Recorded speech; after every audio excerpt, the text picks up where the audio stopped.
Constitutional development in Nigeria has a rich and complex history, marked by various phases and significant milestones. The Hugh Clifford Constitution of 1922 was a significant step in Nigeria's constitutional development during the colonial era. It was named after Sir Hugh Clifford, the governor of Nigeria from 1919 to 1925. This constitution succeeded the Nigerian Council created by Lord Lugard and marked a shift towards increased Nigerian participation in the governance of their country. Before the Clifford Constitution, the Nigerian Council established by Lord Lugard in 1914 served as an advisory body with limited powers. However, growing nationalist sentiments and pressure from educated Nigerians and West African intellectuals like the National Congress of British West Africa, or NCBWA, led to demands for greater political representation and participation. Sir Hugh Clifford, upon assuming office, recognized the need for reforms and introduced a new constitution in 1922. Establishment of a legislative council. The Constitution established a new legislative council for the colony and the Southern Protectorate of Nigeria, replacing the Nigerian Council. This council had a larger membership, comprising both official, meaning British, and unofficial, including some elected members. However, the Northern Protectorate was not represented in this council. The introduction of the elective principle was a major innovation of the Clifford Constitution. For the first time, Nigerians in Lagos and Calabar were allowed to elect some of their representatives to the Legislative Council. This was, a significant step towards representative government, although the franchise was limited to adult males with a relatively high income.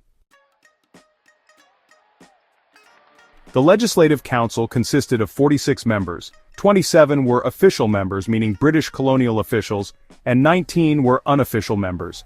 Out of those 19 unofficial members, 15 were nominated, and 4 were elected, 3 from Lagos and 1 from Calabar. The right to vote was restricted to adult males who earned at least £100 per annum. This effectively disenfranchised the vast majority of Nigerians, limiting political participation to a small elite. Governor's powers. The governor retained significant powers, including the power of veto over the decisions of the Legislative Council. He also continued to legislate for the Northern Protectorate by proclamation. Executive Council. The Constitution also established an Executive Council which advised the governor on policy matters. However, this council was composed entirely of British officials, excluding Nigerians from the highest level of executive decision-making. Regional disparity. The Constitution reinforced the administrative division between the Northern and Southern Protectorates. The Legislative Council's jurisdiction was limited to the South, while the North was governed separately by the governor. So, first and foremost, it was the first formal constitution for Nigeria. This provided a framework for governance and, set a precedent for future constitutional development. The introduction of the elective principle, albeit limited, marked a crucial step towards representative democracy. It also increased political awareness among Nigerians.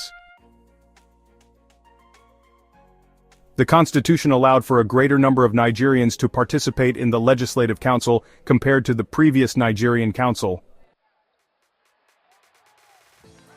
The elective principle and increased political activity led to the formation of Nigeria's first political parties, such as the Nigerian National Democratic Party in 1923.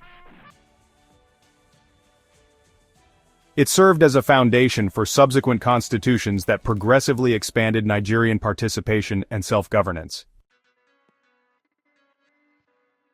The number of elected Nigerians in the Legislative Council was very small, and the franchise was highly restricted, excluding the vast majority of the population.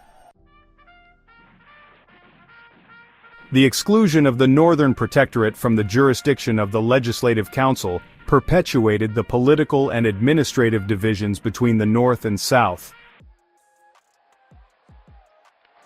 The governor retained extensive powers, including the power of veto, which limited the influence of the Legislative Council and the elected Nigerian members.